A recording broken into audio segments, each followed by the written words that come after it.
Hello friends, आप लोगों का स्वागत है मेरे यूट्यूब चैनल में और मैं हूँ आपका friend and host Rahul Patki. दरअसल आज जो टॉपिक कवर करने वाले हैं हम वो ये है कि why is hedge futures very very important. Hedge future या हेज्ड ऑप्शन ये क्यों इंपॉर्टेंट है? अगर आपने देखा होगा, मैं हमेशा ये बात को स्ट्रेस करता हूँ कि आप आपके फ्यूचर्स को हेज कीजिए, आपके ऑप्शंस को हेज कीजिए। अगर आप मेरे वीडियोस देखते हैं, इसके अंदर ये मैं बार बार रिपीट करता रहता हूँ। रीजन बहुत सिंपल है कि दरअसल जब हम गाड़ी चलाते हैं तो हम हमेशा सीट बेल्ट पहनते हैं। हमें पता नहीं होता कि एक्सीडेंट होगा नहीं होगा कब होगा, लेकिन हम हमेशा सीट बेल्ट लगाते हैं क्योंकि हम हमेशा रेडी रहते हैं। ये समझाने के लिए मैंने एक सिंपल एग्जांपल लिया है टाटा मोटर्स का। अगर आप देखते हो टाटा मोटर्स का ये एक बीच में अभी एक बहुत बड़ा फॉल आया था, माइक्रोचिप का जो उनका कुछ इशू था उसके लिए। तो दरअसल यहाँ मैं कोई पर्टिकुलर स्क्रिप्ट को पॉइंट आउट करके नहीं बताना चाहता।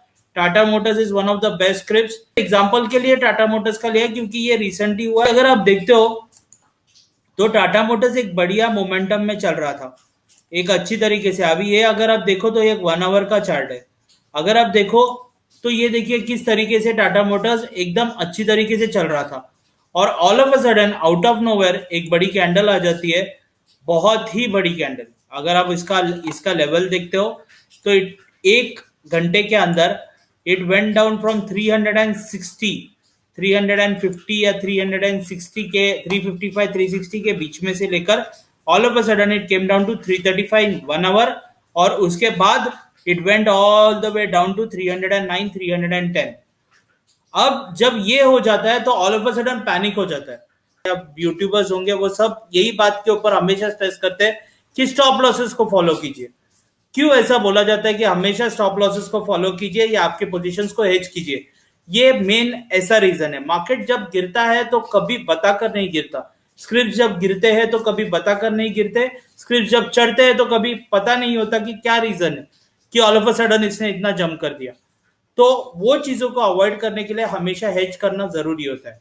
अभी अगर आप देखो, मैं सिंपल एग्जांपल के साथ बता रहा हूं। अगर टाटा मोटर्स का अगर आप देखो तो लॉट साइज है 2850, इतना बड़ा इसका लॉट साइज है।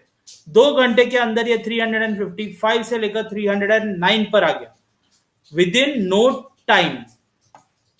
पुट्स अगर बेचे हुए होंगे या किसी ने अगर शॉर्ट करके रखा है, क्योंकि एक अच्छा अपट्रेंड चल रहा होता है तो क्वाइट ऑब्वियसली लोगों को लगता है कि अब तो नीचे गिरने वाला है नहीं, इतना नीचे आएगा क्यों, और उस टाइम पे जनरली पुट्स को बेचा होता है। लेकिन वो अगर हेज नहीं किया होता, हेजिंग अगर नहीं किया होता तो ये पूरा फॉल उनके ऊपर आ जाता और लॉसेस काफी, मतलब 50,000 75,000 का लॉस हो जाता था फ्रॉम द टॉप, और more than that also depending on कौन सी पोजीशन है। उसके बाद 340 का पुट सिर्फ 6 रुपए में ट्रेड हो रहा था, सिर्फ 6 में। मतलब अगर आप ये पोजीशन पे देखो तो it was only trading at 6 rupees and it went to 35 rupees by the time it came here. यानी 2 घंटे के अंदर 6 रुपए का पुट 35 रुपीज हो गया। अगर आपने स्टॉप लॉस लगाया होता या जिनके हाथ में पोजीशन थी उन्होंने स्टॉप लॉस लगाया होता तो डेफिनेटली वो बच जाते। इसलिए ऑलवेज फॉलो स्टॉप लॉसेस। और अगर आपको ओवरनेट पोजीशन कैरी करनी है तो आप हमेशा हेज करने के लिए कोशिश करो। 320 put if used as hedge was available at 2। अगर आप देखो तो 320 का पुट भी अगर लिया हुआ था 2 में तो कम से कम वो 10 या 12 रुपीज तो आपके बचा ही लेता। 10 या 12 तो आपके डेफिनेटली बच ही जाते। 10 या 12 रुपीज इंटू लॉट साइज जो भी है 2850 इंटू 10, यानी लगभग 25-30 हजार रुपया केवल 2 में आपका बच जाता। 2 में आपने बाय किया होता वो 10 से 12 आपका बचा लेता। Future if hedged would have minimized the losses from 75,000 plus तो सिर्फ 25,000 रुपए पे। और हमेशा जो भी ऑप्शंस का प्राइस होता है उसको लॉट साइज से मल्टीप्लाई किया जाता है। तो अगर ये 2 रुपीज है तो 2 रुपीज, यानी 6 रुपीज अगर मैंने लिखा है तो 6 rupees into lot size will be the total amount. तो लॉट साइज हमेशा मल्टीप्लाई करके आपको कैलकुलेट करना होता है। तो अगर आप यहाँ अगर आप देखो तो 6 से वो 35 गया, यानी 30 इंटू 6 अगर आप निकाल दो 35 में से तो कितना हो जाता है 29 इंटू लॉट साइज 2850। तो आप सोचो कितनी अमाउंट होती है।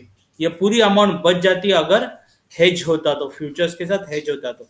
15-20 साल में हमेशा ऑब्जर्व किया है कि market randomly all of a sudden बहुत बुरी तरीके के लॉसेस दे देता है। तो इसलिए आप आज से उसके अंदर एक हैबिट कर लीजिए कि ओपन पोजीशन से अच्छा हेज पोजीशंस में रहना। फिर आप अलग अलग स्ट्रेटेजीज को यूज करके छोटी छोटी अमाउंट के अंदर छोटा छोटा फायदा ले लेकर काफी ज्यादा अमाउंट कर सकते हो। वो आने वाले वीडियोस में आपको बताऊंगा किस तरीके से किया जाता है। मैं आने वाले वीडियोस में आपको काफी सजेशंस दूंगा, फिर आप उसके ऊपर आप सोच समझकर या आपके फाइनेंशियल एडवाइजर से पूछकर या किसी से भी जिसके ऊपर आप एक्सपर्ट है उनसे पूछकर आप उसके ऊपर पोजीशन ले सकते हो। तो मेरे चैनल को जरूर सब्सक्राइब कीजिए, लाइक कीजिए और शेयर करना बिल्कुल मत भूलना। Thank you so much.